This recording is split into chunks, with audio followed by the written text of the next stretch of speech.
ترکر خر. سلام دایی. سلام. تو برای که اومدی دنبالا؟ مدرسه چطور بود؟ خوب بود. برو بگو مامانم خودش بیا. مامانت نمیتونه بیاد، کار داشته منو فرستاده. من نمیتونم بشینم تو ماشین تو. برای چی؟ برای که شلوارم خیسه. چرا؟ یکی از دوستان آب رخرون. اشکال نداره. دخترو حواسش نبود. تو که جلو شلوارت کلش خیسه دایی جان، کاری کردی؟ ده جون خود به بابا نگو. بگو. جون دوست دختره به بابا نگو. جون نمزه به بابا نگو. بابا اگه بفهمه بلالو میکنه. من بازن شاشیدم تو خودم.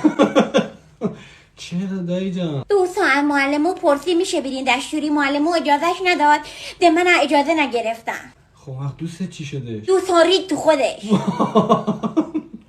معلمتون گفتی چیکار کرد؟ هیچ یه نیمکتی داری مونه شاشوا، هر کی میشاشه میره اونجا و میشینه. ده ما رفتیم و آخر نشستیم. او دوست و من کرید تو خودش و من پیش اون نشست. ده اینجای پاچش همه ققلومه شده بود. زنگ دادن ننش اومد بردش. اون خودت به مامان نگو، به بابا من نگو. ده جورابات میشورمه، زیر پیرانی زن میشورم. جون قول بده، دست علی بده، دست علی بده، دست علی بده. نمیگی؟ قول دادیه.